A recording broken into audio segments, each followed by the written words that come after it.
सीता बिहानै पानी लिन जान लागेकी थिइन्। यसो आँगनबाट बाहिर निस्किन लागेकी थिइन्। सृष्टि पनि आएर भाउजू म पनि जान्छु भन्दै उनी सँगसँगै जान्छिन्। यसो उता गइसकेपछि सृष्टिले कुरा निकाल्न थाल्छिन्। पर्वत मसँग रिसाउनु भयो होला है भनेकी थिइन्। अनि त्यसपछि सीताले किन भनेर सोधेकी थिइन्। मैले उहाँसँग बिहे गर्दिन भने त्यही भएर भन्दा सीताले तपाईले बिहे गर्दिन कहाँ भन्नुभएको हो र, तपाईलाई त अहिले बिहे गर्न मन छैन भन्नुभएको हो नि भन्दाखेरि त्यही पनि उहाँले मलाई धेरै माया गर्नुहुन्छ, म विधवा हो भन्ने थाहा पाउँदै पनि मसँग बिहे गर्न तयार हुनुभएको थियो, तर मैले त्यसरी बिहे गर्दिन भने त्यही भएर उहाँले चित्त दुखाउनु भएको छ कि जस्तो लाग्यो भनेकी थिइन्। अनि सीताले त चित्त त नवीन बाबुले पनि त दुखाउनु भएको छ नि भन्दाखेरि त त्यही त नि भाउजू दुवैजनाले मलाई यति धेरै माया गर्दा रहेछन्, यही दुवैतिर मेरो मन बाँडिएको भएर त मैले एउटालाई रोज्नै सकिनँ नि भनेर यस्तै कुरा गरेकी थिइन्। अनि सीताले सृष्टिलाई सम्झाउँदै नानी अब जे हुनु भइसक्यो, गएका कुरालाई सम्झिएर अब आउने आफ्ना दिनलाई बिगार्नु हुँदैन। तपाईँ त्यही सानातिना कुरामा त्यही विगतमै अल्झिएर बस्नुभयो भने अब आउने दिन कसरी काट्नुहुन्छ। जिन्दगी भनेको बगेको खोला जस्तै हो, जति सुकै विघ्न बाधा आइपरे पनि खोलाले बग्न छोड्दैन, त्यस्तरी नै जिन्दगी पनि चल्न छोड्दैन। अब तपाईले सबै विगतहरूलाई बिर्सिएर अब नयाँ जिन्दगीको सुरुवात गर्नुपर्छ, तपाईले अब भविष्यको लागि सोच्नुपर्छ भनेर सम्झाइ बुझाइ गर्दाखेरि त सृष्टिले भाउजू म पर्वतसँग बिहे गर्न तयार छु भन्छिन्। अनि त्यसपछि त सीता अचम्म मान्छिन्। अनि हो भाउजू म अब पर्वतसँग बिहे गर्न तयार छु, म कतिन्जेलसम्म त्यो घरमा तपाईहरूको बोझ भएर बस्ने। अब त बाआमालाई पनि मेरो एकदमै चिन्ता लाग्न थालेको छ। विधुवै छोरी घरमा बस्दाखेरि तलमाथि केही गरिहाल्छ कि यसले केही नराम्रो काम गर्छ कि भन्ने बाआमाको आँखामा एकदमै डर छ। म घरबाट बाहिर निस्किँदा नि कतै यसलाई कसैले केही नराम्रो भन्छ कि नराम्रो गर्छ कि भन्ने चिन्ताले उहाँहरूलाई खाइरहेको छ। अझ दाइलाई त झन् म घरबाट बाहिरै ननिस्किदिए हुन्थ्यो भन्ने लागिरहन्छ। अब यस्तो हुँदाहुँदै म कतिन्जेलसम्म त्यही घरमा बसिरहने तपाईहरूको बोझ भएर, मैले पनि अब आफ्नो बारेमा सोच्नुपर्छ। मैले धेरै सोच विचार गरेर नै यो निर्णय गरेको, म पर्वतसँग बिहे गर्न तयार छु, जाउँ न भाउजू पर्वतको घरमा भन्छन्। सीताले यति बिहानै अहिले जाने र भन्दा जाउँ न जाउँ भाउजू, केही पनि हुँदैन, जाउँ न, म एकचोटि गएर पर्वतसँग कुरा गर्न चाहन्छु, म तपाईसँग बिहे गर्न तयार छु भन्नु छ भन्दै सीतालाई कर गरेर लिएर जान्छन्। पर्वतको घरमा बिहान ढोका पनि खुलेको थिएन। सीता र सृष्टि त्यही रित्तो गाग्री बोकेर नै त्यहाँ पुग्छन्। अनि ठ्याक्क उनीहरू पुग्नु पनि पर्वतले ढोका खोल्नु पनि हुन्छ। अनि एका बिहानै गाग्री बोकेरै मेरो घरमा आउनु भएको छ त, केही विशेष काम थियो र भनेर सोद्धा सृष्टिले बस्न भन्नुहुन्न र भन्छन्। अनि त्यसपछि त पर्वत मुढा लिएर आउँछन्। दुईटा मुढा ल्याएर उनीहरूलाई दिइसकेपछि आफू चाहिँ त्यही पेटीमा बस्छन्। अनि ल भन्नु यति बिहानै आउनु भएछ, के कति कामले आउनुभयो, रित्तो गाग्री नै बोकेर आउनु भएको रहेछ, मेरो सायद बिगार्न भनेर भनेका थिए। अनि त्यसपछि सृष्टि अलि अप्ठ्यारो मानी मैले धेरै सोच विचार गरेँ, म तपाईसँग बिहे गर्न तयार छु, तपाईले मलाई हिजो पनि धेरै माया गर्नुहुन्थ्यो र आज पनि माया गर्नुहुन्छ, अब पनि मैले तपाईसँग बिहे गर्न मानिन भने चाहिँ यो मेरो जिन्दगीको सबैभन्दा ठुलो दुर्भाग्य हुनेछ, के तपाईँ पनि मसँग बिहे गर्न तयार हुनुहुन्छ भनेर सृष्टिले प्रश्न गर्दा बिचरा पर्वत त केही बोल्न सक्दैनन्। अक्मकाए जस्तो गरेर के भनौँ जस्तो हुँदै थिए। ठ्याक्कै उताबाट एउटा बाजे र हेडसर आइपुग्छन्। अनि उनीहरूलाई नमस्कार गरिसकेपछि हेडसरले त ल अब पर्वतका लागि केटी खोज्न जान लागेको भन्ने कुरा थाहा पाएर सीता र सृष्टि शुभकामना दिन आए कि क्या हो भनेका थिए। त्यसपछि त सीता र सृष्टि एकअर्काको मुखामुख गर्न थाल्छन्। पर्वतले जवाफ दिन नसक्नुको कारण त यो पो रहेछ। अनि पर्वतले तिमीले मसँग बिहे गर्न मानिनौ, अनि घर परिवारको दबाब पनि, अनि फेरि म आफैले पनि सोच विचार गरेर आफ्नै खुसीले बिहे त गर्नु पर्यो भनेर बाजेलाई केटी खोज्न पठाएको थिएँ, त्यही केटी हेर्न जान लागेको भन्छन्। अनि त्यसपछि ती बाजेले केटीको सिलसोबास एकदमै राम्रो छ, बेङ्गमा जागिर छ, खानदानी परिवार हो भनेर यता त्यता केटीका बारेमा तारिफ गर्न थाल्छन्। अनि हेडसरले मान्छेको भाग्यले पनि कहाँबाट कहाँ पुर्याउँछ है, पर्वत तिमीसँग बिहे गर्न राजी थियो तर तिमी उसँग बिहे गर्न मानिनौ। अब अहिले पर्वतले कहाँ न कहाँको केटी हेर्न जान लागेको छ, तिमीहरू दुईजनाको बिहे भइदिएको भए त एकअर्कालाई चिने जानेका थियौ, बुझेका थियौ, राम्रो हुन्थ्यो नि, के गर्नु भन्दाखेरि त ती बाजेले एउटै गाउँमा ससुराली त अलि झ्याउ हुन्छ के, अलि टाढा ससुराली भए पो ससुराली गएको मजा पनि आउँछ त होइन त पर्वत बाबु भन्छन्। र ल अब जाउँ छिटो, उहाँ त्यो केटीको ब्याङ्कमा जागिर हो रे, फेरि बिहानैमा आउनु भनेर बोलाएका छन्, दिउँसो उनको फुर्सद हुँदैन, ल जाउँ अब ढिलो नगरौँ भनेर ती बाजेले भन्छन्। अनि हेडसर र बाजे अघि लागेका थिए। पर्वतले ढोकासोका लगाएर ल म गएँ है भनेर जान्छन्। बिचरा सृष्टिले मनमनै बुनेको त्यो हेर्नुस् त मायाको जाल त एकैछिनमा टुक्रियो त। उनले अब जतिसुकै जे भए पनि मैले विगत बिर्सिएर पर्वतसँग नयाँ जिन्दगीको सुरुवात गर्छु भन्ने सोच विचार गरेर यति बिहानै पर्वतको घरमा आएकी थिइन्। तर के भयो त सृष्टिको मन टुक्रियो फेरि पनि। सृष्टिले जसलाई माया गरेकी थिइन् नि त्यसको कहिल्यै पनि हुन सकिनन् र कहिल्यै पनि सृष्टिको जिन्दगीमा खुसियाली भन्ने कुरा चाहिँ नआउने भयो भन्ने हामी सबैलाई लागेको छ। झन् पर्वत र सृष्टिको जोडी एकदमै मिल्छ भनेर हामीले भन्दै आएका थियौँ। पर्वत सृष्टिलाई अचम्मै धेरै माया गर्छन्। उनले सृष्टिको हरेक कुराहरू बुझ्छन्, सृष्टिलाई हौसला दिन्छन्। त्यही भएर पर्वतको सृष्टि जोडी बन्नुपर्छ भनेका थियौँ। तर हेर्नुस् त के गर्नु, अब पर्वत उता केटी हेर्न भनेर गएका छन्। खै अब केटी हेर्न गएको ठाउँमा पर्वतको कुरा मिल्छ कि मिल्दैन होला। यता फेरि सीताकी सासू दुध लिन भनेर त्यो कमलाको घरमा जाँदाखेरि तिनले दुध ल्याएर दिन्छन् र के गर्नु दिदी, अस्ति त्यो दारीले बेकारमा सृष्टिको बदनाम गर्दै हिँड्यो, गल्ती त्यसैको रहेछ, हामीले चाहिने नचाहिने कुरा भन्यो सृष्टिलाई, मलाई त कस्तो पछुतो लागेको छ भन्दै थिइन्। अब के गर्नु त नानी, अब मेरो छोरीको भाग्य नै त्यस्तै रहेछ, जहिले पनि उसलाई गाल अब्जस्ने आइपर्ने भनेर यस्तै कुरा गरेकी थिइन्। अनि त्यसपछि त मेरो त अब मुख छुचो छ, मनमा पाप छैन, भनौँ भने तपाईँले नराम्रो मान्नुहुन्छ होला, बरु एउटा गतिलो केटा खोजेर सृष्टिको बिहे गरेर पठाइदिनुस् कि विधुवै जवान छोरीलाई घरमा राख्नु भनेको त शत्रु हँसाउनु मात्रै हो। कतिखेर के गर्छन् कतिखेर के हुन्छ भन्ने कुरामा डर मात्रै रहन्छ कि, त्यही भएर मैले भनेको मान्नुस्, केटा खोजेर बिहे गरिदिनुस् भन्छन्। अनि त्यसपछि सीताकी सासूले चाहिँ अब हामीले पनि त छोरीको बिहे गरिदिने त भनेको हो नि, पर्वत र नवीन दुवैजनाले उसलाई माया गर्छन्, अहिले भने अहिले भोलि भने भोलि बिहे गर्न तयार छन्। तर मेरो छोरीले बिहे गर्न मानेकी नै छैन, म अहिले बिहे गर्दिनँ भनेकी छ। अनि कसरी बिहेको कुरा चलाउनु भन्दाखेरि त्यस्तो भनेर कहाँ हुन्छ र, सृष्टिलाई त जसरी भए पनि बिहे गरेर पठाउनु पर्छ कि, उसको पनि त त्यति लामो जिन्दगी छ नि, बिहे गरेर पठाइदिनु भयो भने तपाईँहरूलाई पनि ढुक्क हुन्छ। यदि तपाईँहरूले सृष्टिको बिहे गर्न चाहनुहुन्छ भने यो गाउँकै केटाहरूसँग बिहे गरिदिने होइन कि, अब त बरु उसको भन्दा दोब्बर उमेर नै बढी किन नहोस्, अलि धेरै सम्पत्ति भएको केटासँग बिहे गरेर पठाउनु पर्छ। अनि उसको जिन्दगी राम्ररी बित्छ त। यदि तपाईँहरूले मान्नुहुन्छ भने मैले सृष्टिको बिहेको कुरा चलाऊ। उहाँ मेरो माइती गाउँमा मेरो अमजुले एउटा केटाको कुरा गर्नुभएको थियो, केटा अमेरिका बस्छ अरे, उतै अमेरिकाको नागरिकता पनि लिएको छ, उतै घर परिवार सबै छन्। अनि त्यसलाई चाहिँ स्वास्नीले छोडेको रहेछ, त्योसँग बिहे गरिदिने हो भने म कुरा चलाउँछु भन्दाखेरि त स्वास्नीले छोडेको केटासँग त के बिहे गर्नु र हो भन्दै थिइन्। अनि के हुन्छ त नि, अब सृष्टि भन्दा 7-8 वर्षले जेठो छ, केही फरक पर्दैन। अब त्यतिको उमेरको केटासँग बिहे गरिदियो भने त्यतिका उमेरका केटाहरू परिपक्व हुन्छन्, सृष्टिले सुख पाउँछ, अमेरिका जान पाइ भने त तपाईँहरूको त भाग्य नै चम्किन्छ नि भनेर अमेरिका लोभ लालच देखाएर अनि सीताकी सासूलाई फकाउन थाल्छिन्। ल अब जसरी भए पनि दाइलाई र सृष्टिलाई मनाउनु के, म अहिले भर्खरै कुरा चलाइहाल्छु नि, यदि सृष्टिले हुन्छ भने केटालाई अमेरिकाबाट बोलाउला भनेर त्यति बिधि कुराकानी गरेर अनि पठाउँछिन्। अब यता सीता र सृष्टि निराश भएर आएका थिए। उता पर्वतले त्यसरी अब केटी हेर्न जान लागेको कुरा थाहा पाएपछि सृष्टिको मनमा पनि नराम्रो लागेको थियो। उनी एकहोरो हुँदै यता आँगनतिर आएर उभिन्छन्। सीता पानी लिएर बाहिर निस्किसकेपछि पनि सृष्टिको त्यस्तो पारा देखेर उनलाई पनि एकदमै खिन्न लाग्छ। सृष्टिको नजिकै आएर नानी के भयो भन्दा केही नि भएको छैन, म ठिकै छु भन्छन्। अनि त्यसपछि सीताले अनि नवीन बाबु यत्तिकै भनेकी थिइन्। सृष्टिले रिसाउँदै कसैको नाम पनि नलिनुहोस् भाउजू, म यत्तिकै ठिक छु भनेर फन्किएर भित्र जान्छन्। बिचरी सृष्टिले पनि के गरून् र।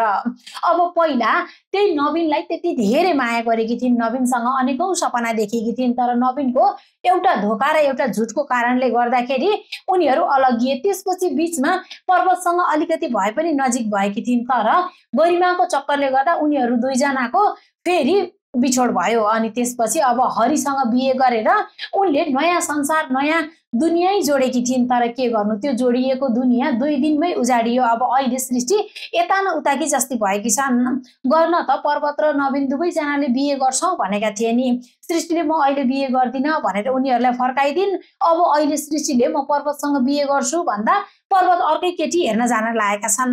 खोइ अब त सृष्टिको जिन्दगीमा बेहुली हुन लेखिएकै छैन कि क्या हो। अब घर परिवार जति सबैजनालाई सृष्टिकै चिन्ता त छ नि। सीता पनि त्यही कुराले निराश भएर उभिरहँदा आमा दुध लिएर आउँछिन्। सृष्टि खोइ भनेर सोद्धा भित्र जानु भएको छ नानी भनिदिएकी थिइन्। ल यो दुध लिएर जा, मिठो चिया पकाएर लिएर आइज है भन्दै उनी भित्र जान्छिन्। तर भित्रै फोन हेरेर बसिरहेका थिए। अनि गएर त तपाईलाई एउटा कुरा भन्नु थियो भन्दै थिइन्। भन्न के कुरा हो भन्छन्। त्यसपछि रिसाउनुहुन्छ कि भन्दाखेरि नरिसाउने कुरा गर्न, तैँले नरिसाउने कुरा गरिस् भने म रिसाउँदैन भन्दै थिएँ। अनि त्यसपछि त हाम्रो छोरीलाई अमेरिकाको केटाको कुरा आएको छ। त्यो केटोले त उतै अमेरिकाको नागरिकता पनि लिइसक्यो अरे। अनि सृष्टिभन्दा 8-10 वर्ष जेठो छ अरे। त्योसँग बिहे गरिदियो भने त हाम्री छोरीले सुती खान पाउँछ सुकै। ल न जगतका बा, अब छोरीको बिहे जसरी भए पनि यही केटासँग गरिदिनु पर्यो भन्दाखेरि त तँलाई के लाग्छ? छोरीले त्यति सजिलै बिहे गर्न मान्छे भने जस्तो लाग्छ र? अस्ति उसैले भने कि होइन मलाई बिहे गर्नु मन छैन, अहिले बिहेको कुरा नचलाउनुस् भनेर। अनि फेरि अस्तिको आजै अनि उसलाई कसरी बिहे गर भन्ने भन्दाखेरि के गर्नु त, गर्नु परिहाल्यो नि। फकाएर हुन्छ कि जबरजस्ती हुन्छ, जसरी भए पनि सृष्टिको बिहे त त्यही केटासँग गरिदिने हो। त्यो केटासँग बिहे गरिदियो भने हाम्रो छोरी त अमेरिका जान पाउँछ, उसको त भविष्य नै बन्छ। भोलि पर्सि त हामी पनि अमेरिका घुम्न जान पाउँछौँ भनेर बुढी खुसी भएकी थिइन्। अनि त्यसपछि त सीताको ससुराले छोरीलाई अमेरिकाको लोभ देखाएर बिहे गराउन खोजेकी छस्, हाम्री छोरीले कुनै पनि हालतमा बिहे गर्दिन भनेकी छ त उसको इच्छा विपरीत किन जाने? उसलाई जहिले बिहे गर्न मन लाग्छ तैले बिहे गर्छे भनेर यस्तै कुरा गर्दाखेरि त्यस्तो भनेर हुँदैन, जसरी भए पनि बिहे गर्नुपर्छ। एकचोटि कुरा गरी हेरौँ न, छोरीले बिहे गर्छु भने अनि त्यो केटालाई अमेरिकाबाट बोलाउँला भनेर यस्तै कुरा गर्दाखेरि जा गएर कुरा गर, यदि छोरीले हुन्छ भनिछे भने कुरा अगाडि बढाउँला। तर मेरो छोरीको इच्छा विपरीत तैले केही पनि गर्न पाउँदिनस्, त्यहाँ मेरो छोरीलाई जबरजस्ती गर्न पाउँदिनस् भनिसकेपछि ल तपाईँको छोरीले म केही नभनाउला भनेर फन्किँदै जान्छन्। सृष्टिलाई चाहिँ उता त्यस्तो चिन्ता लागिरहेको थियो। निराश भएर कोठामा बसिरहँदा आमा जान्छन्, के भयो तँलाई सन्चो छैन कि क्या हो भन्छन्। ठिकै छ सन्चै छु भन्दाखेरि अनि किन निराश भएर बसेकी त, कि गाउँलेहरूले केही भने भनेर सोध्दै थिइन्। यहाँ केही पनि भनेका छैनन् गाउँलेहरूले भन्दाखेरि त हेर छोरी हामीलाई तेरो एकदमै चिन्ता लाग्छ, त यसरी उदास भएर नबस्न भन्दाखेरि त सृष्टिले अनि के गरौँ त, मान्छेको मुड हुन्छ नि त, घरि हाँस्न मन लाग्छ, घरि के गर्न मन लाग्छ, तपाईँहरूलाई म निराश भएको हेर्न मन लाग्दैन भनेर जतिखेर पनि दाँत देखाएर बस्ने भनेर झर्किन थाल्छिन्। सीता पनि त्यहाँ आएर उभिसकेकी थिइन्। अनि त्यसपछि त सृष्टिले तपाईँहरूलाई चिन्ता हुन्छ भनेर के अब म यो घर छोडेर जानु पर्यो भन्दा तँलाई कसले घर छोडेर जा भनेको छ र? तँलाई जतिसम्म मन लाग्छ त्यतिसम्म बस्नु, यो पनि तेरै घर त हो नि भन्दै सम्झाइ बुझाइ गर्दै थिइन्। अनि आमाले त्यसरी सम्झाउँदै सृष्टि फन्किएर त्यहाँबाट जान्छन्। अनि हेर नि केही भन्यो कि सनक्क सन्किएर जाने भन्दै सीता सृष्टि त तँसँग मिल्छ नि, एउटा कुरा भनौ भन्दै थिइन्। अनि सीताले के कुरा हो भन्नुहोस् न भन्दाखेरि अमेरिकाको केटाको कुरो आएको छ सृष्टिलाई, उतै अमेरिकाको नागरिकता लिइसकेको छ अरे। त्यो केटो सृष्टिभन्दा 7-8 वर्ष जेठो छ अरे, त्योसँग बिहे गरिदिन पाउने हो भने त हाम्रो छोरीको भाग्य नै चम्किन्थ्यो भन्दाखेरि सीताले तर नानीले त अहिले बिहे गर्दिन भन्नुभएको छ भन्दै थिइन्। त्यसले भनेर हुन्छ कि क्या हो, अब जसरी भए पनि त्यसलाई फकाउनु पर्यो कि अमेरिकाको केटासँग यसको घरजम भयो भने त यसले सुख पाउँछ। ल न सीता जसरी हुन्छ सृष्टिलाई फका, मलाई विश्वास छ तैँले भनेका कुरा सृष्टिले कहिल्यै पनि नाइ भनिदिने, जसरी हुन्छ सृष्टिलाई फकाउने जिम्मा तेरो भयो, म अब एकदमै ढुक्क परेर बसेको भनिदिन्छन्। हेर्नुहोस् त सीतालाई फसात उता सृष्टिले अब म कोहीसँग पनि बिहे गर्दिनँ, कुरै नगर्नु भनेर फन्किएर आएर भित्र बसेकी थिइन्। अब अहिले भर्खरै सासूले त्यस्ता कुरा गरेपछि सीताले अब सृष्टिलाई कसरी सम्झाउने त? सृष्टि चाहिँ झर्को लागेर होला बारीतिर आएर निराश भएर उभिरहेकी थिइन्। सीता त्यही आडैमा आउँदाखेरि त चिन्ता नगर्नुहोस् भाउजू, मैले आफूलाई सम्हालेकी छु, तपाईँकी नन्दले कति दुःखका पहाडहरू चढिसकेकी छ, अब यस्ता झिना मसिना कुरामा अल्झिएर बस्दिन भन्दाखेरि मलाई थाहा छ मेरी नन्द एकदमै साहसी अनि हिम्मतवाली हुनुहुन्छ। अब कुनै पनि कुराले उहाँलाई पछाडि पार्न सक्दैन, यसरी नै विगतका कुराहरूलाई बिर्सेर अगाडि बढ्नुपर्छ भन्दै अघि आमाले मलाई एउटा कुरा भन्नुभएको थियो भन्दै तपाईँलाई अमेरिकाको केटाको कुरा आएको छ अरे। आमाले त्यो केटासँग बिहे गर्दिन पाए सृष्टिको जिन्दगी खुसी खुसी बित्थ्यो भनेर जसरी हुन्छ तैँले सृष्टिलाई सम्झा भनेर मलाई पठाउनु भएको छ। आमालाई म माथि विश्वास छ, मैले तपाईँलाई सम्झाइ बुझाइ गर्छु भन्दाखेरि त म बिहे गर्दिन भाउजू भनेर सृष्टिले भन्छन्। तर सृष्टि जहाँसुकै बस्ने केटा होस् मलाई बिहे गर्न मन छैन भन्दै थिइन्।